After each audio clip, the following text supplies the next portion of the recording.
chicken and other poultry products might soon go beyond the reach of average Nigerians. Nigerian poultry farmers are facing a significant challenge as an egg glut has resulted in an excess supply of eggs compared to the demand in the market. This situation has led to a decline in egg prices, causing losses for farmers. The West African country has the highest annual egg production in Africa. 57% of these products come from its southern part, which accommodates most of the egg-producing farms in the land, like Victoria Farms, located in Imo State, with an automated facility capacity to produce 1 million eggs daily. Rapidly emerging medium to large-scale chicken farms are indeed mainly in the south. However, the north is responsible for 60% of small egg farmers in Nigeria. While there are numerous Nigerian egg farms with diverse capacities, the power still lies with wholesalers to decide where and how they make their purchases or who they deal with. With our findings so far, it is apparent that suppliers make their purchases while considering the following key factors: proximity, pricing, and safety. Proximity. Compared to commodities like tomatoes, it is easy to get eggs from farms, but it's also not as seamless as you would think. It requires the wholesaler to go to the farms with vehicles that can accommodate the quantity they are buying and transport them from the farms back to their stores or storage points. A minor mistake can result in the breaking of eggs, which could affect their profit margins or even lead to losses after sales. Pricing. The wholesaler's part in the egg distribution chain is not always visible because some retailers and even final consumers buy directly from farms, depending on the proximity. But in terms of large-scale distribution, wholesalers are the key players in the industry. Often, the high demand helps producers sell all their products in a day, as retailers book eggs even before they arrive. However, when there's no surge in demand, eggs can stay up to 2 or 3 days with producers, which may cause a decline in the price. Safety. The risk of incurring damages while transporting these eggs is weightier on the part of the wholesaler, as the duration with which eggs move from the producer to the wholesalers, then onward to the retailers and final consumers, varies. But when sold to wholesalers or retailers, it gets to the consumers within a 5-day window. It takes a retailer less than a week to sell 15 crates, approximately 3 crates daily, to the final consumers. If the retailer does not sell this product within this time frame, there could be losses, as eggs are perishable goods. Middlemen also maintain high-cost storage facilities to preserve the eggs through this process. There are investments in cooling machines and high-grade cooling vans when supplying to a different state. Despite the fragility of eggs, producers can transport them outside their subnational units. A producer in Delta states can deliver to a wholesaler in Bayelsa with little or no casualties, which begs the question of how there is a decline in egg demand. Despite Nigeria being the largest producer of chicken eggs in Africa, according to the country's 2016 livestock census, total production is reportedly just 30% of demand. Some have attributed the current egg glut to the cash crunch in the country, which has limited cash in circulation. The egg proliferation is partly a consequence of the poorly thought-out implementation of the Naira redesign policy of the federal government and the Central Bank of Nigeria. The impact of the egg deluge has swept through different states, with farmers experiencing financial difficulties.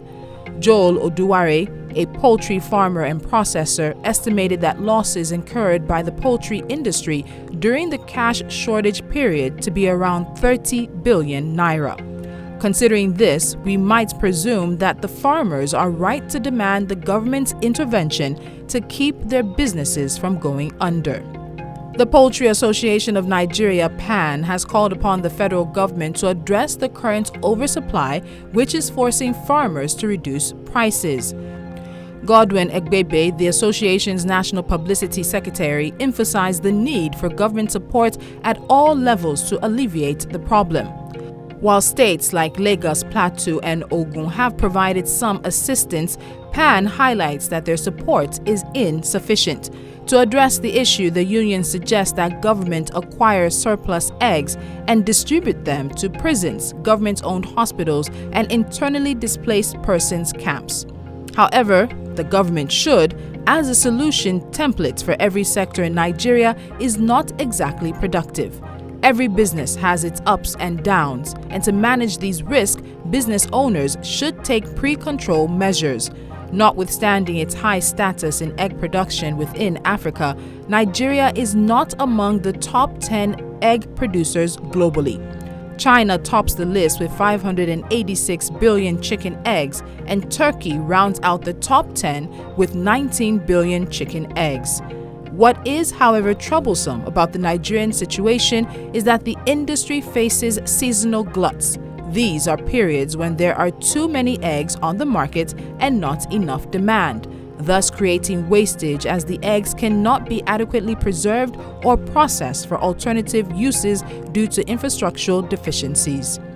In Nigeria, the cyclical egg glut spans 4 months each year between March and June, while recovery post-glut takes another 6 months. These periods force farmers to sell live birds and eggs at prices below marginal cost or even dispose of stale eggs. The cycle requires that the Poultry Association be more creative with addressing these structural but seasonal challenges. Since they are predictable, managing them is possible. But why are the members not seeking new markets? Why is the group not forging collaborations with corporate players that can readily soak up excess demand? Involving the government should not be the first step, as they are not obliged to mop up excesses.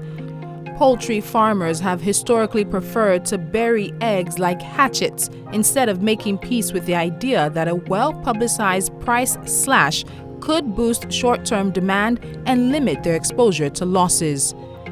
With Nigeria having a 70% shortfall in demand, the supply glut is down to a restricted supply market, in addition to the recent cash scarcity.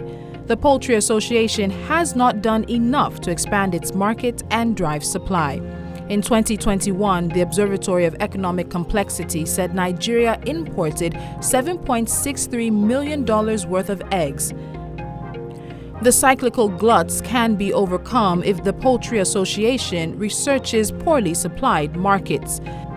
Right now we have about 15 million trays of eggs, stockpiled with farmers that they can't just sell. As much as we would like to empathize with the poultry farmers, it is clear that market operators are unwilling to be flexible in managing industry risk during downturns, but have no problem increasing prices when the business case calls for it. Typically, excess demand should help pull prices down. But despite known excess demand, the retail cost of an egg consistently remained around 100 naira in most urban centers compared to the less than 30 naira price 4 years ago. With supply outstripping demand now, they should reduce egg prices. The suggestion is not that agricultural sector players are undeserving of federal support. Still, the support must happen alongside a price slash so that financial exposure is constrained on both the public and private ends of the equation. This might appear to be a classic chicken and egg situation, but something has to give. Our pick would be the egg.